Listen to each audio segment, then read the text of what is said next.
ressurreição, tema que o Senhor nos deu muita graça. Ressurreição é o segundo principal tema de Jesus, ou o segundo tema de maior importância da Bíblia. O primeiro tema é o reino, é o governo de Deus entre os homens, e o segundo tema é a mensagem da ressurreição. Por isso que no culto da virada foi aquela carga toda, que a gente não conseguiu parar de orar, não deu para ter alegria, para confraternizar, porque foi muito forte receber esse tema aqui no sábado da noite. Os irmãos não estavam, mas nós que aqui estávamos, não deu para ir, abraçar, porque ser testemunha da ressurreição só pode ser testemunha da ressurreição quem tem uma experiência com Cristo vivo, Cristo ressurreto. Quem não tem uma experiência com a ressurreição de Jesus não consegue entender, e vai ser uma grande missão para a nossa igreja nesses primeiros meses dar base para a mensagem da ressurreição. Só pode falar de ressurreição quem tem experiência com a ressurreição, gente. Então, eu não aguentei. Eu praticamente fiquei umas 10 horas no espírito, não conseguia voltar, chegar em casa, aquele monte de comida, não conseguia comer, chorando, aquela carga que nós recebemos pela cidade. Muitos irmãos não entenderam o que foi que aconteceu aqui, né? Porque depois do reino, a mensagem mais importante de Jesus é a mensagem da ressurreição. Então nós vamos tentar, de alguma maneira, sem falar no monte, né? Nós estávamos com 86 pessoas no monte na sexta-feira. Agora você está no site para você ver, depois você acessa. O Senhor mandou dar 9 ordens para a igreja, nós lemos, né? Está todo lado documentado, em áudio, vídeo, escrito para você ver. E eu tenho certeza, né, que é um grande desafio, né? Vai ser um desafio nesses primeiros meses do ano falar sobre a ressurreição. Ressurreição, subjetivamente, é alegria, é vida, baseado nas 3 festas do judeu, né? Sukkot, que é a festa do tabernáculo, Shavuot, que é a festa da colheita, que foi o ano que vivemos, e agora a Páscoa, né? A passagem de uma nova vida, de uma velha vida para uma nova vida. Então eu creio que os cultos não serão assim tão mais carismáticos ou proféticos ou emocionantes que foram no ano 2011. Nós vivemos momentos de muita unção, de muita graça, e a mensagem da ressurreição, uma das unções que acompanha a mensagem da ressurreição é a cura, é milagre, a manifestação do poder de Deus sem força, sem força. Então eu acredito que Deus vai curar, libertar, manifestações do poder de Deus, o dom carismático da fé, juntamente com o milagre, vai acontecer aqui na igreja. Então nós vamos, nesses 3 meses, vamos tentar preparar a igreja para isso. Então, alguns obreiros, nós temos uma agenda, alguns obreiros estão viajando, uns voltam, eu vou, para a igreja não ficar desfalcada nesses meses de férias. E para o último final de semana de janeiro, 25, 26, 27, 28, 29, nós vamos ter aqui a semana de adaptação ministerial do tema Razão da Nossa Fé. Então, quarta, quinta, sexta, sábado à noite, domingo pela manhã e domingo à noite, nós vamos estar falando sobre a razão da nossa fé. Por que igreja, por que presbiteriana, por que avivada, por que servir bem, por que comércio, por que alegria. Então isso vamos fazer um curso, um certificado, fazer uma grande festa aqui no final do mês, é o tempo de todo mundo ir, voltar das férias, e aqueles que querem se envolver com a liderança, que querem calcar os níveis, né? Porque novo convertido, discípulo e líder, enviado, né? O apóstolo. Então, o novo convertido que quer já entrar para essa fase de liderança, se envolver, deve fazer esse curso. E para aqueles que estão vindo, nós estamos aí organizando para a gente dar o curso. A nossa igreja já tem um currículo assim. A pessoa chegou, 4 leis, os passos da maturidade, os passos da maturidade tem as prioridades tem a razão da nossa fé, aí a pessoa está pronta para fazer o curso de cultura teológica, que é o nosso curso de teologia básica, né? Então, antes eu que dava, eu que fazia tudo isso, hoje eu não consigo mais, a igreja cresceu mais, eu não consigo. Então eu vou focar na liderança. E os presbíteros e diáconos vão estar já trabalhando. A Jalpa já começou a fazer isso de forma muito louvável, e nós vamos estar passando essas informações de cima para baixo, de baixo para cima. Amém? E vem 2012, ano profético da ressurreição, e vamos começar hoje falando sobre esse tema tão desafiador, porque Porque só pode falar de vida quem tem vida, não é? Só pode falar de ressurreição quem ressuscitou. Então eu quero usar como base hoje da minha palavra, do meu estudo aqui, Romanos capítulo 10, a partir do versículo 9. Você que tem a Bíblia e a porta, o Roberto de Amós que falava isso. Bom, tem a Bíblia Show aqui, não sei se vai usá-la. Vai dar para usar a Bíblia Show aí?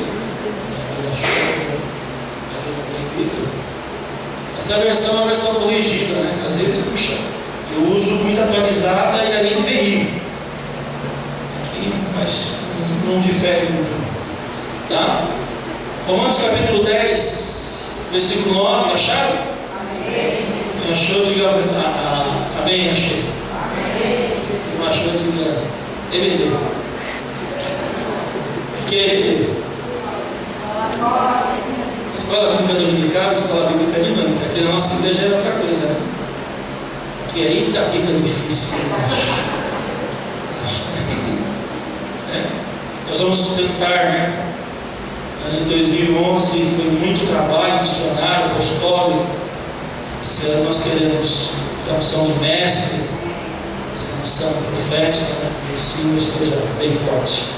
Romanos 10, 9, achou?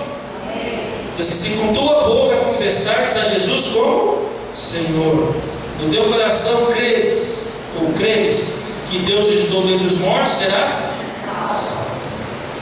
Senhor, nós te louvamos por este culto, tudo que já aconteceu aqui, a adoração, a intercessão, o ofertório. Agora nós estamos entrando na última parte dessa reunião, que é a parte de serviço, que é a parte de ensino que a tua igreja dá aos teus filhos. Queremos te agradecer pela boa entrada de ano que tivemos. Começamos o ano quebrantados, desafiados com essa mensagem que o Senhor nos deu no monte, que é a mensagem profética da ressurreição. O Senhor nos ajude, nos capacite, nos faça lembrar. O Senhor possa trazendo realmente vida. Ressurreição significa vida. Queremos viver o cristianismo como ele tem que ser vivido. Ajuda-nos, Senhor, dá-nos graça para isso. Abençoa os teus filhos que estão, guarde as suas famílias, suas casas, seus bens. Abençoa aqueles que estão em férias, viajando, descansando, se preparando para mais um ano de labuta, de trabalho, Senhor. Pai, muito obrigado, muito entusiasmo, gratidão, e te louvamos pelo privilégio que temos de estarmos aqui, Senhor, dando continuidade à mensagem do reino, através do nosso tempo, através do nosso tesouro, dos nossos recursos, e através dos nossos dons, talentos, aptidões, inteligências, capacidades que o Senhor tem. Muito obrigado, peço a tua graça e a tua ajuda nessa noite, em nome de Jesus. Amém? Eu concordo em número, gênero e grau com uma afirmação feita por alguns estudiosos contemporâneos. Eles dizem que o principal livro da Bíblia é Romanos. E o livro mais importante da Bíblia, teologicamente, é Romanos. Depois João. João é a porta para você entender a Bíblia. Você que adquiriu o devocional, você que não adquiriu, adquira. Tem ainda aí o devocional do ano que nós estamos usando. Todos os dias tem lá o versículo da Bíblia que você deve ler para ler a Bíblia inteira em um ano. Hoje o devocional, para quem leu, foi a questão da gratidão pelo pão, né? Agradecer a Deus pelo pão que temos. Então, disciplina, gente. Estudar a Bíblia é disciplina. Se você, o Espírito vai me tocar, você tem que ter essa racionalidade para você entender. Aproveite aí o quinto dia do ano, né? Os outros quartos dias, quinto dia, para esquematizar para você ler a Bíblia inteira no ano. Você tem que ler a Bíblia no ano. Então, teologicamente, os estudiosos dizem que o livro mais importante da Bíblia é Romanos, teologicamente. Na parte prática, João é a porta da Bíblia e João 3,16 é a chave para você entender a Bíblia. Você decorou João 3,16, você decorou a Bíblia inteira. João 3,16, a Bíblia se resume todinha em João 3,16. Toda. 1189 capítulos, tem 1102 versículos. Mais de 3 milhões de letras que a Bíblia se resume nesse verso. Então, se você não tiver essa disciplina e perseverava na doutrina dos apóstolos, perseveravam. Então, a primeira coluna de uma igreja saudável é a educação. A primeira coluna de uma igreja que tem saúde é a educação. E não existe reavivamento sem reavivamento. Uma igreja avivada lê a Bíblia. Uma igreja avivada é apaixonada pelos oráculos de Deus. É apaixonada. Há uma alegria, há um êxtase emocional na leitura da Bíblia. Então os nossos ministérios, tanto o Ministério Infantil, tem uma carga muito grande por educação. Graças a Deus aí, o Guinaldo e a Célia têm essa pegada também de educação, está tentando transmitir isso para os jovens, né? A gente está tentando reproduzir isso através do estudo racional da palavra. Então Romanos é muito importante. Você que já tem uma experiência com a Bíblia, não é Romanos, é um livro extremamente teológico. E tem um teólogo chamado Brook, ele escreveu Romanos, o Evangelho do Cristo ressurrecto. E ele diz que Jesus ressuscitou para 5 aplicações práticas. Por que Jesus ressuscitou? A ressurreição, ela responde a algumas integrações da humanidade. Porque o ser humano, a morte é o ponto culminante da sua insegurança. Até hoje ninguém sabe ainda lidar com a morte.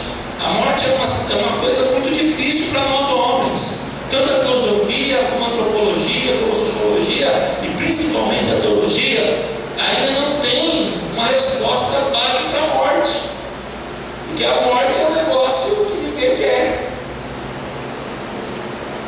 Ou sou eu que penso assim? De repente tem alguém aqui que tem uma intimidade com a morte. E segundo a Bíblia, a morte é um estado de espírito. Teologicamente, espírito é consciência. Quando falamos de espírito na Bíblia, orar é espírito, é orar com a consciência.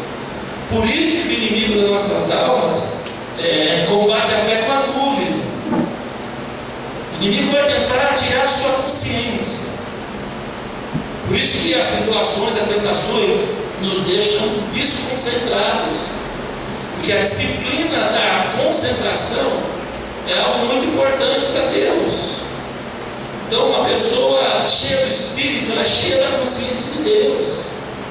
Uma pessoa influenciada por espíritos maus, por espíritos malignos, ela é cheia de consciências malignas. Está entendendo? Então, estudar a Bíblia exige essa conscientização. Por isso que Deus falou para Josué: medita dia e noite. Você quer ter sucesso, Josué? Medita, pense na Bíblia de noite. Por isso que o salmista do Salmo 1 diz que o meu prazer está na lei do Senhor, e nela medito dia e noite.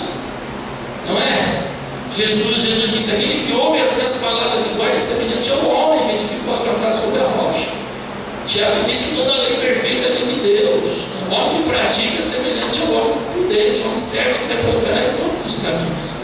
Então devemos aproveitar essa ebulição emocional do começo do ano para podermos nos aprofundar na Bíblia. E nada melhor que um tema tão profundo, tão difícil, tão abrangente, chamado ressurreição, que vai nos levar a encarar a morte. Ok? Morte do eu, morte do passado. E esse paradoxo Jesus teve, que lá no céu perguntou para Jesus: por quê? Para nascer tem que morrer. Que negócio é esse aí? Jesus disse: se o grão de trigo morrer, não nasce. Então, se nós não morrermos para o pecado, para o mundo, para as coisas erradas, Jesus não pode nascer em nós. Senão haver essa renúncia nas nossas vidas. Então, Romanos vai nos dar essa fundamentação de como Jesus trabalhou com a morte. Porque Jesus foi o mestre da sensibilidade. No campo das emoções não tem ninguém tão saudável mais que Paulo. Né? O Paulo tinha os seus dilemas: miserável homem que sou. Você vê que Paulo, Davi então, foi campeão dessa emocionalidade estável. Uma hora estava lá em cima, uma hora estava lá embaixo. Se você ler o Salmo 40, né, até o 47, você vê Davi com essa instabilidade emocional. Mas Jesus não. Jesus foi o cara das emoções. Ao ponto de ele chegar e falar para os discípulos: olha, eu quis ter essa última janta com vocês, esse último jantar com vocês, porque depois desse jantar eu vou morrer. Imagine chegar na sua casa hoje e falar com a sua esposa, pede uma pizza, e depois dessa pizza eu vou morrer. Precisa de muita graça emocional para isso. E Jesus foi esse cara que trabalhou com a morte de uma maneira muito... Eu vim para morrer. Morre não, Jesus, porque para o homem a morte, para o judeu também. O judeu acreditava na ressurreição. Então, gente, que alguns morram esse ano. Amém? Morram para o mundo, morram para a carne, morram para o pecado, morram, ou matem as suas mazelas, as suas imperfeições diante de Deus. Porque senão Jesus não pode viver. A ressurreição é o principal tema do cristianismo, gente. A ressurreição faz do cristianismo a religião perfeita. Porque todos os líderes na história morreram. O único que está vivo é Jesus. Não é? Todos os líderes morreram. Confúcio morreu, Buda morreu, Kardec morreu, fala outra aí. Marx morreu. Morreu. Morreu tudo morto lá. Aqui já. O único túmulo que não está lá, que está vivo, qual é? É Jesus. Por isso que o Paulão, estou falando que eu sou íntimo com ele, eu gosto dele, o Paulinho, Paulão aqui, o amigo Paulo, capítulo 10 de Romanos, ele vai dar o método que Deus usou para salvar o homem. Exposição do método de salvação. Salvação para nós brasileiros, ocidentais, dentro de uma economia capitalista, salvação para nós, essa palavra salvação é muito importante. Soccer, segurança. Amém? Os países ocidentais ou orientais, eles não têm tanta, filosofam mais, creem mais no místico, transcendental, mas nós não. Nós precisamos ver, tocar, sentir. Então, segurança para nós é uma coisa que valorizamos muito. Essa palavra salvação, soccer, segurança, é muito importante. E Paulo vai dizer aqui que para ser salvo, para estar seguro com Deus, precisa de duas coisas. Primeiro, confessar Jesus. O que é confessar Jesus? É o fator intelectual, inteligente. Confessar Jesus é você abdicar de todas as suas premissas religiosas, as suas interpretações religiosas, tudo que você aprendeu no campo filosófico religioso, e falar: não, Jesus resolve o meu problema. Isso é confessar. Aquele que me confessar diante de Deus, diante dos homens, eu confessarei diante do meu Pai. Algumas igrejas e doutrinas faziam o homem confessar publicamente. Isso hoje não é mais necessário, hoje não se faz mais. Que a ideia da confissão aqui, ela é extremamente, vamos dizer assim, intelectual, institucional.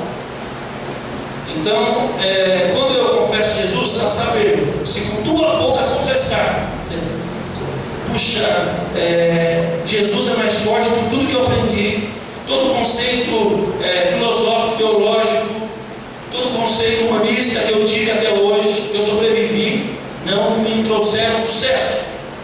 Mas agora eu vou viver a filosofia de Jesus. Eu vou viver como Jesus mandou viver. Eu vou praticar os ensinos de Jesus. Isso é evangelicalismo, isso é cristianismo. Então eu confesso isso, eu falo isso para as pessoas, eu testemunho isso. Então por isso que eu estou falando assim, com a minha boca, quer dizer, a minha mente já aceita isso. Dentro do meu cérebro, dentro da minha consciência, eu já entendo. A minha faculdade de saber, de discernir, ela está convertida àquilo que Jesus falou. Então ele coloca para fora, ele fala isso. Então todo o conceito, está entendendo, gente? A questão de confissão é a questão de inteligência, de consciência, de instrução, de educabilidade. Então eu me converti. Então hoje minha filosofia de vida, meu estilo de vida, os meus valores estão centrados naquilo que Jesus ensinou. Então eu confesso, eu falo, isso está na minha mente, isso domina os meus valores, os meus princípios, a minha moral, a minha ética. Hoje eu vivo de acordo com um judeu de Nazaré, que dizia que, vamos pegar um ensino bem radical de Jesus, que adianta o homem ganhar o mundo inteiro e perder a sua salvação, a sua alma. Não é assim que ele diz? Que contamina o homem não é o 500, não é bebida, não não é o sexo, não é a jogatina, não é a corrupção. O que contamina o homem é o que está dentro, a alma dele, o princípio do pecado, da semente maligna que está dentro do homem, que vem através do sangue de Adão, geração a geração. A maldição do meio, chamado pecado, que vai fazer com que eu viva ante Deus. Então, outros ensinos radicais que o judeu, na época, porque o judeu era fundamentado, a Torá, o judeu tinha essa filosofia, o judeu tinha já uma proposta de vida para o homem, chamado lei, e Paulo disse que foi o aio, que foi o caminho. Mas Jesus agora vem com outra proposta, a proposta do reino. Qual é a proposta do reino? Deus manda, Deus governa, busque a justiça de Deus, busque o que é certo na visão de Deus. Então, quando eu confesso isso, publico isso, é o primeiro ponto. Tem gente que faz isso, que racionalmente, que intelectualmente, que inteligentemente, já historicamente, ok? Já tem todos esses conceitos. E aquilo que nós falamos aqui, não me lembro se foi no sábado, domingo, um dia desse aí. Jesus veio, o Evangelho de palavras, Jesus veio, morreu, ressuscitou, subiu e voltará. Tem gente que já dominou isso, já se converteu a isso. Jesus veio ao mundo ser um exemplo de vida. Jesus morreu pagando o preço pelo meu pecado. Jesus ressuscitou, está vivo para morar dentro de mim. Subiu aos céus para nos levar ao primeiro estado do paraíso, para preparar aquele primeiro plano de Deus. E vai voltar a nos buscar. Isso é o Evangelho. Vamos falar, vamos esquecer? Veio, morreu, ressuscitou, subiu e voltará. Então isso eu já estou convertido, eu já sei. A igreja, não vou dizer aqui eticamente, a igreja universal prestou esse serviço do Evangelho. Através da igreja universal, Deus usou o seu dia para acabar com a idolatria. A igreja universal fez isso. A idolatria hoje, o brasileiro já pensa duas vezes em chegar perto de uma religião mística. Por favor, se tem alguém no auditório, não é uma crítica isso, tá? É apenas uma paráfrase, uma ideia, tá, gente? Note, hoje isso no Brasil, depois da igreja universal, o pessoal olha para as imagens com mais cuidado, não aceita qualquer religião, Tem outra igreja que está se destacando muito aí no campo da cura, do milagre, que está na mídia, que o Guarulhos aí está sediando nos palcos. Estou falando isso dentro de uma visão, vamos dizer, sociológica, nem teológica aqui, tá, gente? Que está prestando um serviço, porque está atraindo um público pobre, um público humilde. O público que eu quero alcançar é um público próspero e reverente, amém, amado? Inteligente, esse é meu público, o público que pensa, bereano, O público é assim, tá, gente? Esse é meu público. O público que mesmo que a pessoa não tenha uma instrução, mas chegou aqui, ele fica inteligente, amém, amados? Por favor, senão eu estou perdido, porque eu vejo os nossos jovens, eles querem estudar, há um interesse pela educabilidade ao público, a unção de cada um. Eu não vou copiar, é a unção deles. Eu tenho que, não vou repetir a unção de ninguém, eu creio nisso, que essa tem sido a nossa história nesses 15 anos. A unção do pequeno servo, a pessoa chega aqui e começa a fazer, começa a prosperar. Então, gente, deixa eu falar aqui que se me empolga de perco aqui, me interrompendo aqui, não posso perder, Então, isso nós já temos, essa inteligência, essa visão de descobrir essa questão inteligente do reino, não existe isso mesmo. Jesus fez isso. Então, mas não adianta a gente ficar só nessa, vamos dizer, dialética, nesse papo. Porque às vezes o intelectual não transforma. Por isso que algumas igrejas, eu vou falar do nosso quintal, presbiteriano, batista, metodista, luterano, quicano, não é igreja apostólica, é igreja apostílica. Estuda, fica com a cabeça desse tamanho, o coração. Deus nos chamou para o equilíbrio, não é? Ética e alegria, não é isso? Carisma e caráter, unção e palavra, teologia e manifestação da prática. É isso que cremos também. Então, como tudo na Bíblia é dualista, nada da Bíblia, tudo de Deus é pluralizado, também não iríamos fundamentar uma só posição. Porque tem isso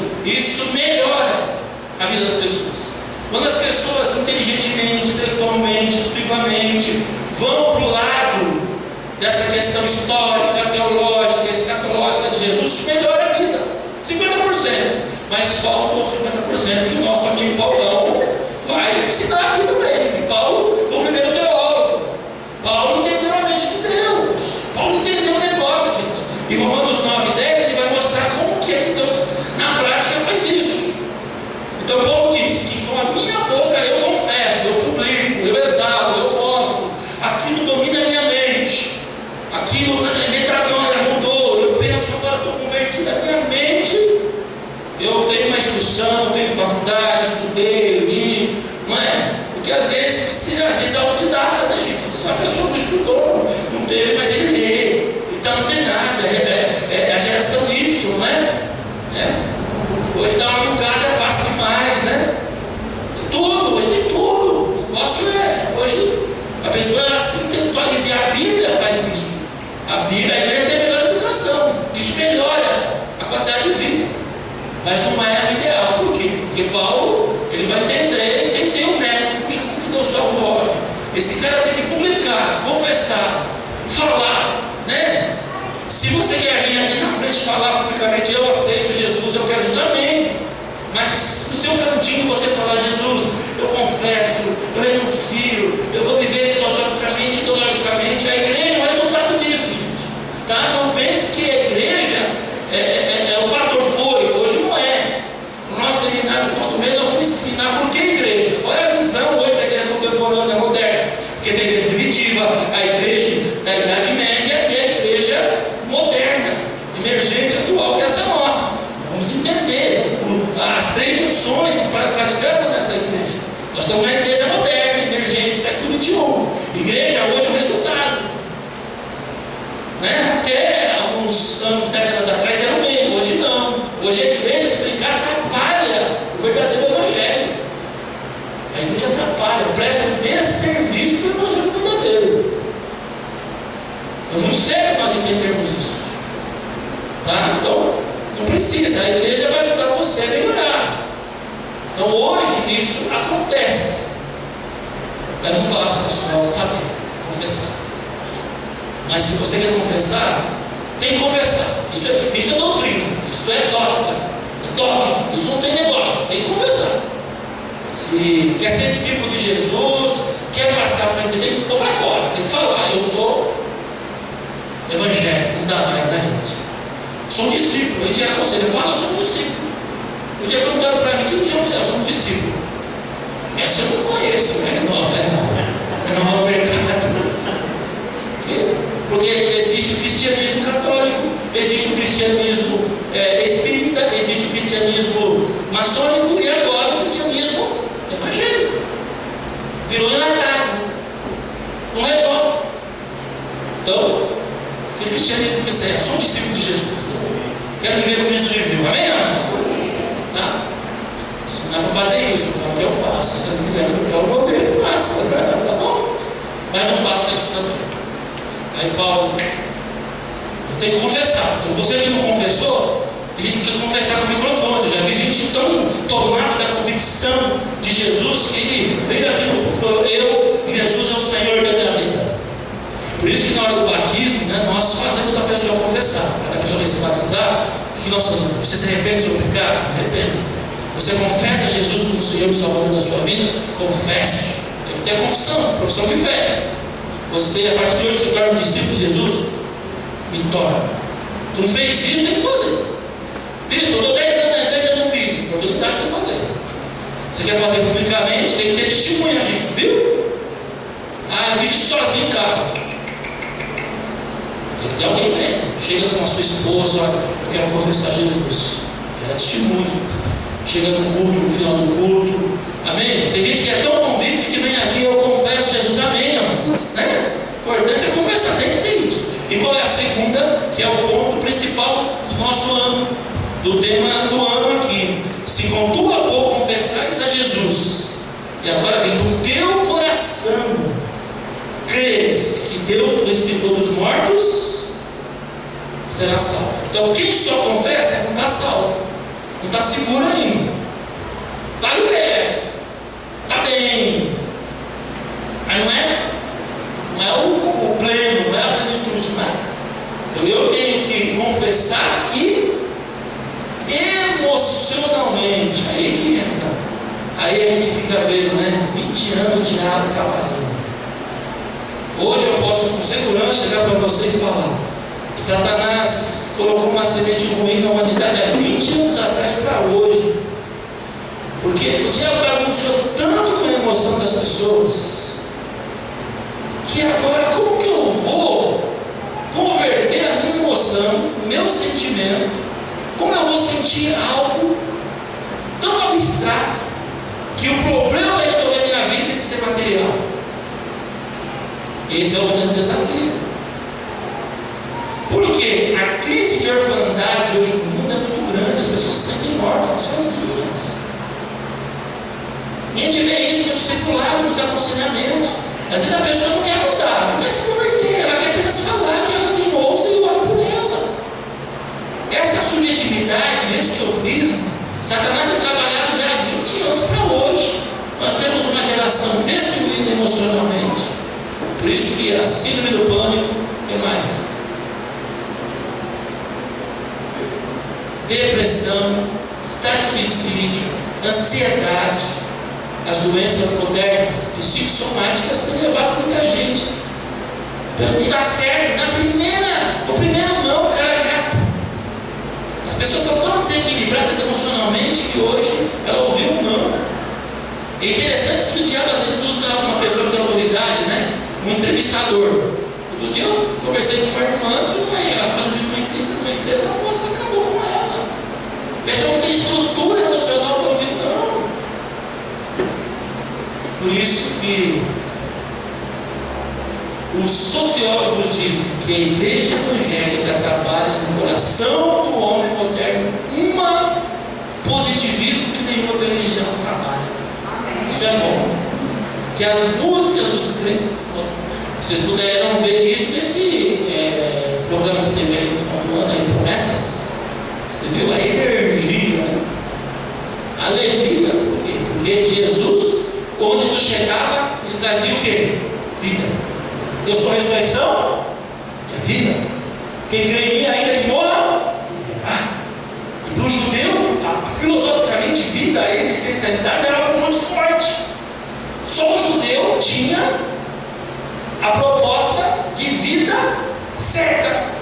Agora vem um cara dizendo que ele é o caminho, a verdade e a vida, que são os três valores inegociáveis para o judeu.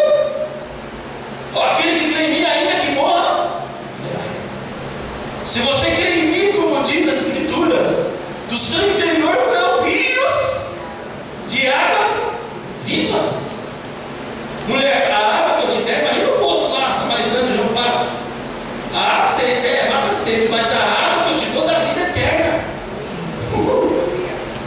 Entendeu? Aí hoje a gente pega uma geração fraca emocionalmente, mulheres destruídas, porque são mal amadas, ouviram não, homens fracos emocionalmente, porque a mãe e o pai não treinou para os não da vida. E agora?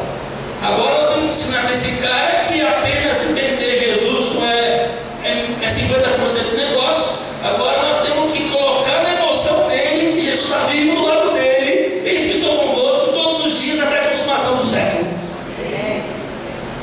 Mas se ele está comigo, porque está tudo errado para mim. E aí, agora? Aí as cenas do próximo capítulo, problema do bispo Eliseu e da sua liderança. Da 13.011. Mostrar para você que ele está ao seu lado. Deu errado, ele está ao seu lado. Deu certo, ele está ao seu lado. Amém? Com muito dinheiro, ele está ao seu lado. Com pouco dinheiro, ele está ao seu lado. Amém? Se você não ouve uma palavra de carinho, ele está ao seu lado. Se o seu filho não é aquilo que você espera, ele está ao seu lado. Se o seu casamento é isso, como nós vamos trabalhar isso? Com a boca, com fé. Aí ele vai explicar aqui, né? Porque com a boca, né? Com o coração se crê para a justiça. E com a boca confessa a respeito da salvação. Esse é o nosso desafio para 2011. Ter uma experiência com Cristo vivo. Talvez você tenha tido uma experiência com Cristo histórico, filosófico, teológico, místico, mas com Cristo que está vivo, que toca na gente, que fala, coloca a mão aqui, ó. Meu irmão, minha irmã, o homem que tem uma experiência com Jesus vivo, que ele está vivo. Tomara que ele puxe seu dedão nessa noite. Tomara que ele faça cosquinha no seu pé. Tomara que ele fique, toma, neném. Porque isso não é teoria. É isso que faz o cristianismo a religião verdadeira, gente. Eu tive uma experiência com Cristo vivo, aos 13 anos de idade. Por isso que eu sou louco por Jesus desse jeito. Mas louco por causa dele. Ele pode me provar e sabe disso. Por isso que os discípulos, os apóstolos, morriam e faziam tudo aquilo. Então hoje nós temos na igreja, você perguntar, vou fazer isso, não é hora. Para que culto que a gente vai perguntar aqui? Ora, mais no culto de março, que Deus nos deu uma mensagem até março, né, que estava quando o Saulo disse, que viu isso, né? Deus nos deu uma direção até março.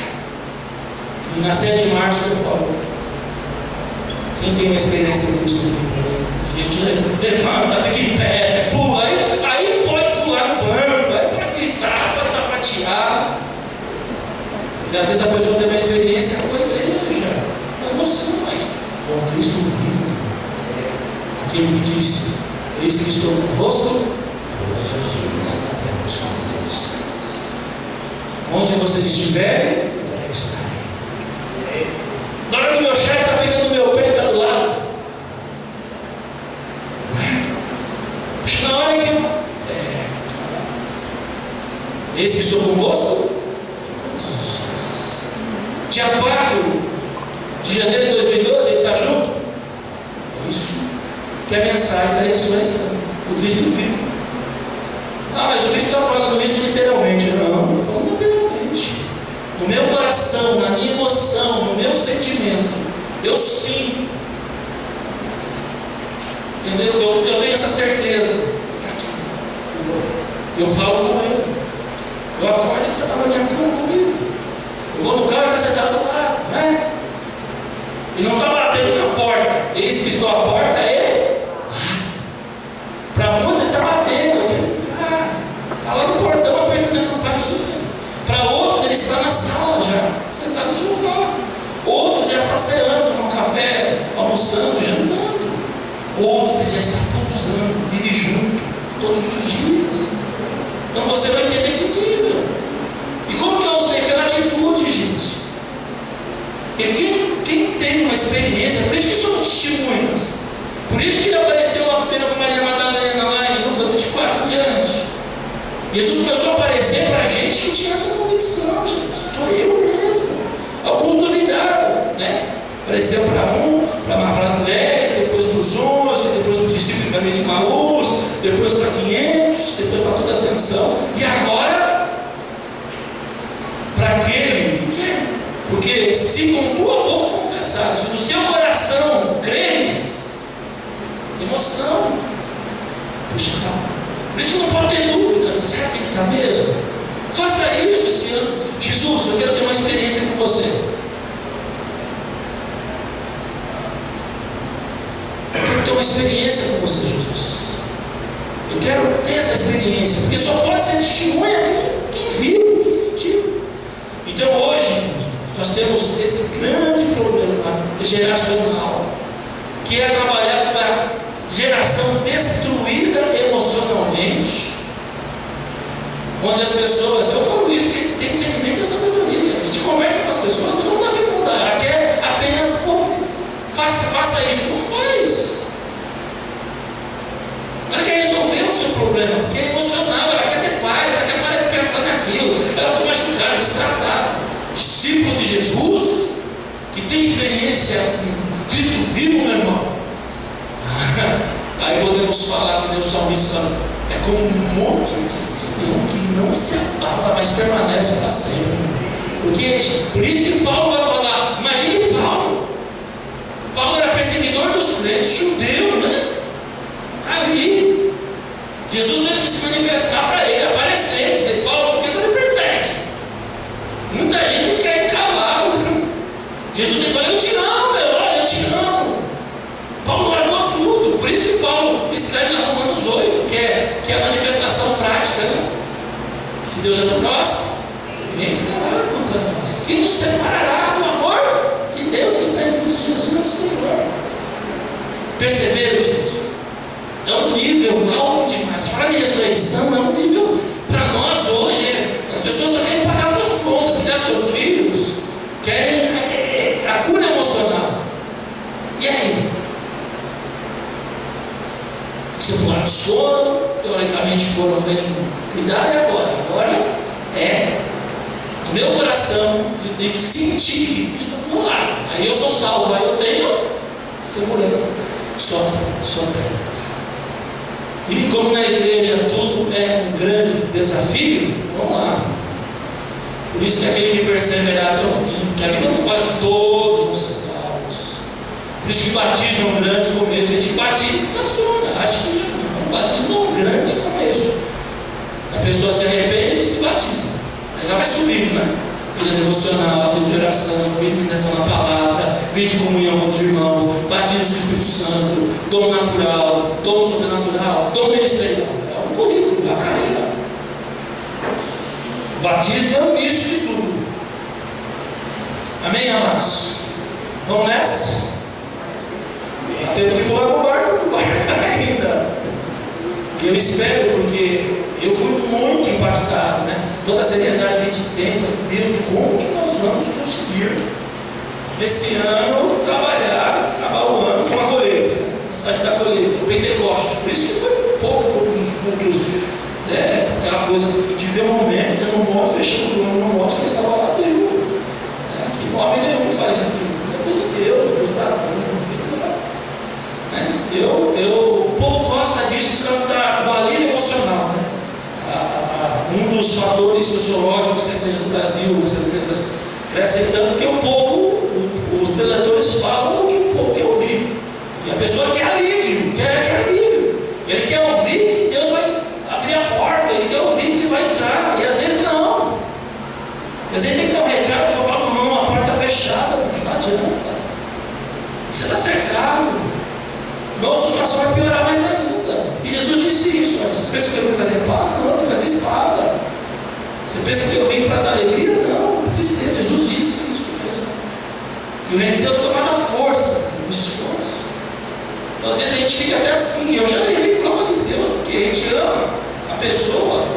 E às vezes Deus está lá uma carga ruim. Mas a pessoa não está preparada emocionalmente para ouvir que vai dar errado. Ela vai ter que aprender a viver com o que ela ganha. É tempo de humilhação mesmo, é tempo de...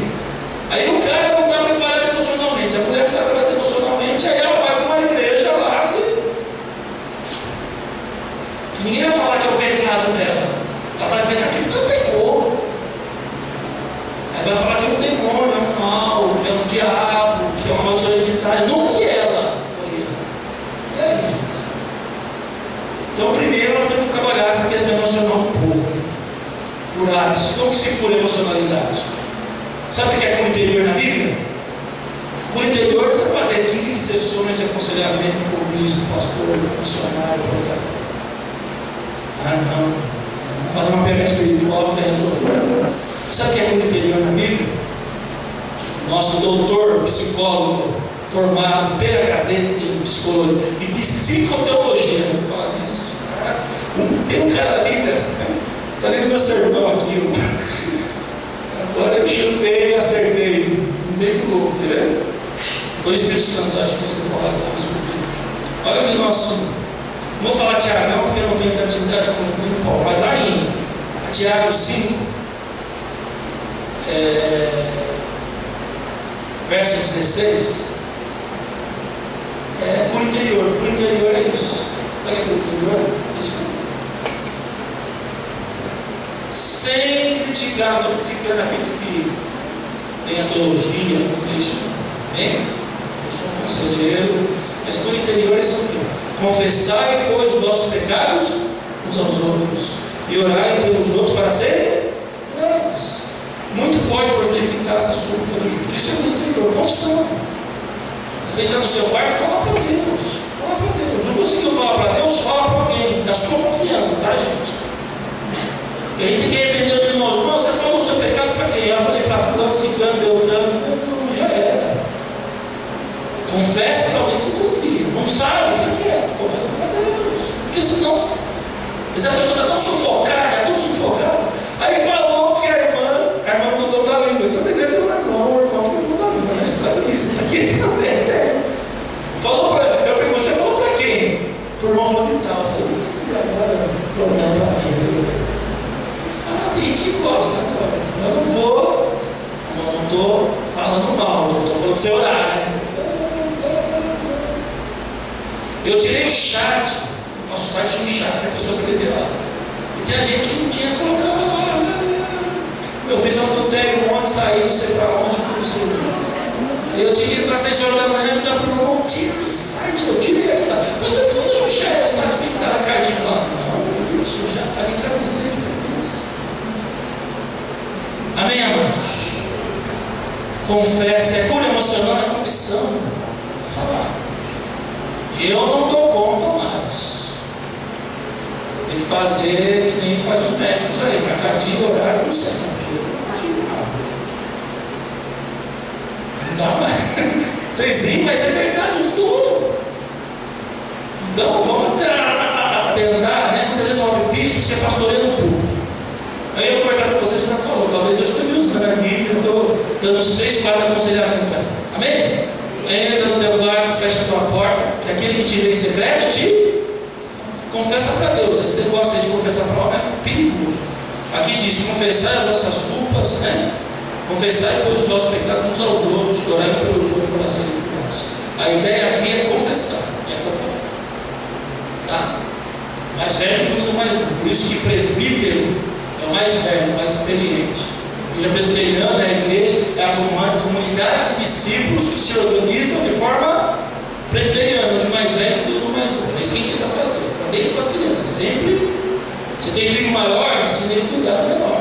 Isso é bíblico. Ensina o mais novo a respeitar. Mas se não tem moral, por isso que na igreja presbiteriana, se um presbítero, né, que é o mais velho, o presbítero ancião, ele dá uma pisada na bola, ele tem que ser corrigido. E a única maneira de perdoar. Estou cheio da graça, estou falando, mas vou parar 9h30. Bom, gente, 9h30 já, não sei, eu vou engatar de segunda, terceira, aqui não vou parar por aqui para começar o tema. Concluindo, eu tenho que confessar e crer. Como vou crer se a minha emoção está ruim? Estou rebelado, machucado, ferido. Então nós vamos tentar trabalhar esses princípios da emocionalidade. O primeiro princípio é confessar. Confessou, orou, cancelou.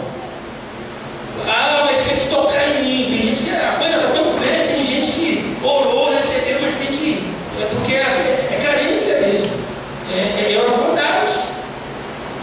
O que Jesus disse? Vou para o Pai, mas não vos deixarei órfãos. Jesus disse há 2 anos atrás. Ele sabia que o povo ia sentir assim, né? Vou para o Pai, mas não vos deixarei órfãos. Por que Jesus disse assim? Se meu pai e minha mãe me abandonarem, todavia o Senhor não me abandonaria. E agora, como colocar um Jesus vivo? O cara tem que realmente, racionalmente crer e o sentimento que o Jesus está comigo. Por que ele permitiu isso? Às vezes ele permite. Então, esse é o nosso desafio para esse ano, nessa maturidade espiritual. Aí o dia que Jesus vier fazer uma visita para nós, o dia que Jesus vier passar vistoria na tua obra, meu irmão. Acho que nós, nesses 15 anos de igreja, nós tivemos isso umas 2, 3 vezes. No monte, sozinho, com os irmãos, né? Nós temos treinado um pouco. Algumas vezes nós já tivemos experiências juntos, vendo Jesus. E eu quero que essa testemunha, que um dia eu pulsei uma vigília, ele desce. E as crianças, olha ali, sentir isso fisicamente. Nós estamos acostumados com isso. E quando Jesus demora para vir, eu falo: Jesus, eu te agradando, eu agrado em mim, Jesus. Preciso de um carinho, Jesus, pega na minha mão, toca. Quero te ver, quero sentir que o seu cheiro, Jesus. É daí para cima, gente. Amém, amados? Por isso que Estevão viu os céus abertos, em pé, para ser apedrejado, e Estevão dizia, né? E viu os anjos. Porque não tem experiência mais forte. E que Deus, a misericórdia de nós, nos dê esse grande presente. ter uma igreja de discípulos que tenham uma experiência viva com Jesus, com Cristo. Que possa dizer para o seu filho: mãe, por que você gosta tanto de Jesus? Porque ele está aqui do nosso lado. Esse aqui já teve essa experiência comigo. Uma vez nós oramos em casa, eu comecei a sentir a forte de Deus, Betânia, e era pequenininho. Pai, Jesus está aqui, cara. Então eu posso ficar aqui, eu quero ver, eu quero sentir. Não é isso. Então, aqui na sua casa, né? Na hora de jantar, Jesus está aqui, gente. Nos pedindo. E de vez em quando ele tiver, peça. Jesus, aquela promoção de emprego lá, tem jeito? Jesus, precisa trocar de cara, né, Jesus? Tem jeito? Jesus, converte a minha mulher, Jesus, faça isso por mim. Jesus, converte meu marido. E assim, por isso que ele é Emmanuel. Por isso que ele é o Deus conosco. Por isso que ele morreu e ressuscitou. Varões, esse mesmo Jesus que vocês estão vendo subir, ele vai voltar, vocês vão ver. Hoje quem tem esse privilégio são os discípulos. No segundo advento vai ser como vamos ser arrebatados como um ladrão à noite, né? Ninguém vai ver. No terceiro advento, em Apocalipse diz que todo olho verá. Hoje só vê quem é discípulo, quem é fé. Fé no meu, vá para casa esperando essa experiência. Se ele te tocar, chore, fale língua, receba os dons, porque não tem como. Jesus tocou na vida de alguém, não é para dizer status: olha, eu vi Jesus, eu senti Jesus, me tocou. Não é para isso, é para um propósito, é para um objetivo. Tudo que Deus faz tem um objetivo para Deus. Se com tua boca confessares e no seu coração creres, serás salvo. Por isso tem segurança. Por isso quem vive nessas duas aplicabilidades sabe quando o diabo. E tem um tema que eu acho que nós vamos pegar um dia desse: a ressurreição responde às nossas perguntas. Será que Deus leva o pecado a sério? A ressurreição responde. Quem tem poder neste mundo? O homem, o inimigo, os espíritos maus? Vamos entender isso. Poder real e limitado por causa da ressurreição. Por que o homem sofre? A ressurreição responde. Por último, a calúnia e a injustiça duram para sempre? A ressurreição responde isso. Boa noite, Deus abençoe a todos. Até breve. Está domingo, na ceia, né? Primeira ceia do ano, ceia da ressurreição. Ele vai ser também esse nível para nós. Amém, amados? Cristo vive? Amém. Dentro de você? Está perto de você? Você que já teve essa experiência, perdeu, busque isso. Que isso é cristianismo. Eu preferia ter uma igreja muito simples, mas com todos convictos que Jesus está vivo. São testemunhas do Cristo vivo. Que foi isso que moveu os discípulos a pregar. Ele vive, ele não morreu, ele ressuscitou. Eles saíram anunciando. Amém? Agora, Senhor, queremos entregar a Tua palavra nessa noite. Que esse princípio que Paulo nos ensina em Romanos 10, 9, se com tua boca confessares ao Senhor Jesus, no seu coração creres que Ele está vivo, que Deus ressuscitou dentre os mortos, serás salvo. Com a boca fazemos, Senhor, confissão, com o coração cremos para a justiça, que o Senhor nos abençoe nesse ano 2011. Possamos semear essa mensagem a todos os líderes, todos os novos convertidos, discípulos e líderes da tua igreja, Senhor Deus. Que o Senhor nos dê a graça, que as nossas músicas reflitam isso, que os nossos ensinos, os nossos serviços reflitam isso. Aqueles que estão chegando, Senhor, que são candidatos a batismo, estão vindo de outras igrejas, também entendam que a mensagem do reino e a mensagem da ressurreição, Pai, são os nossos principais temas aqui, que possamos viver isso, no nome de Jesus. Demais é tudo resultado e consequência, para a tua glória, Senhor. Muito obrigado, dá-nos uma quinta-feira abençoada, dá-nos uma noite boa de sono, possamos dormir e acordar com Jesus, que ao levantarmos Ele esteja do lado da nossa cama, Ele possa estar conosco na condução, Deus, que Ele possa estar conosco no carro, ou onde quer que estejamos, possamos ter essa convicção, tanto intelectual e sentimental, que Ele está ao nosso lado, todos os dias, para nos orientar, nos ajudar, para nos guiar, para nos proteger, que o Espírito Santo, que é o mestre da igreja, nos ensine isso para a tua causa. Muito obrigado, que venha o reino, que venha 2012, com base na ressurreição de Jesus Cristo. Muito obrigado, nós te louvamos e agradecemos por entendermos isso, porque tu ocultas aos sábios e entendidos e revelas aos pequeninos. Em nome de Jesus. Amém. Nos coloquemos em pé, agradeço a Deus a presença de todos, vindo todos, e que sábado às 20 horas tem Montajal, todos estão convidados. Domingo à noite, nossa primeira Santa Ceia do ano, devido ao movimento grande que tivemos nessa final de semana, nós vamos ter vigília sexta-feira, estamos nos concentrando para a ceia, e que esse mês de janeiro nós vamos falar de a ressurreição. Ela tem 12 mensagens proféticas, coincidentemente. Por toda a ceia nós vamos pregar uma. No domingo nós vamos fazer de janeiro a primeira bênção profética da mensagem da ressurreição. São 12 bênçãos. No domingo nós vamos estar falando sobre a primeira bênção profética. Tá? Imperdível. Convide, se alguém que está precisando de renovação, é o culto. Amém? Mesmo que ele esteja precisando de uma força maior, faça aí. Seja testemunha da ressurreição. Será um culto de avivamento. Amém? Acompanhado de sinais, isso eu não posso dizer. Acompanhado, ligado. Geralmente na Bíblia a ressurreição acompanha isso. Mas o nosso foco e alvo é falar sobre a bênção profética da ressurreição. Amém? Esquecer de alguma coisa, os diáconos, presbíteros, pastores, tudo bem. Estamos liberando o povo. Valdomiro, Eduardo, Pastor Nelson, Rossana e Taylor estão no Peru, se apresentando, fazendo um seminário. Eles voltam e vão para Costa Rica, Pastor Valdomiro. Tudo isso com a nossa bênção, viu, irmão? Vocês têm contribuído, ofertado para missões, você que não ofertou ainda, amém? Deus do teu coração faça, mas esses irmãos estão indo com a nossa bênção. Agora é do Senhor. Eu não pude ir, nem vou.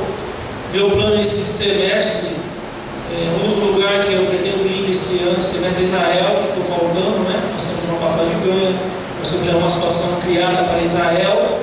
É o único, na hora que surgiu, fevereiro, março, abril.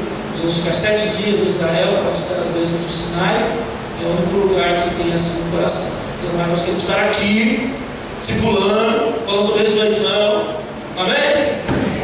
O grande amor de Deus, o Pai, a graça infinita de Jesus Cristo, o Filho, a comunhão e a consolação do Espírito Santo, que esteja com todos vós, nas bênçãos da ressurreição de Jesus. Amém? Na paz, muito obrigado, boa noite. Durma e acorde por Jesus. Se ele aparecer, faça um café gostoso para